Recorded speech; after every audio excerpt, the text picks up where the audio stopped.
All right, we just got the rock crawler, LandCruiser 250 rock crawler back from Auburn Toyota.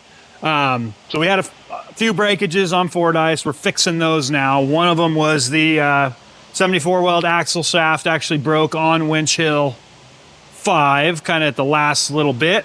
So we've got new axle shafts in. Still haven't quite figured out why it broke so easily. We're still kind of working through that, trying to figure out a solution.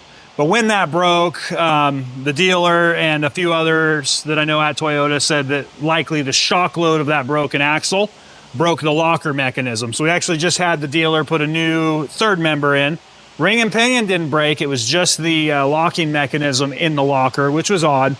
Auburn Toyota actually hooked us up pretty good. They were trying to get it covered under warranty.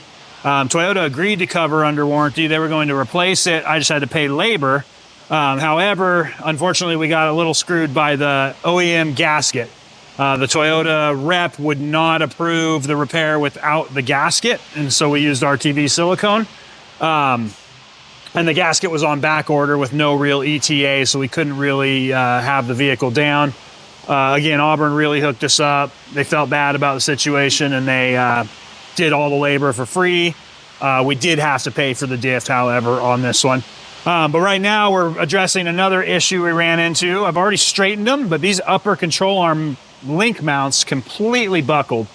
So again, very weird. I'm not sure why Toyota put this hole here. If that hole wasn't there, I don't think they would have buckled. But again, this link mount buckled right at that hole. So we've straightened them out. I'm going to clean them up, and we'll weld some reinforcement plates onto that, and hopefully get her all back on the road. All right.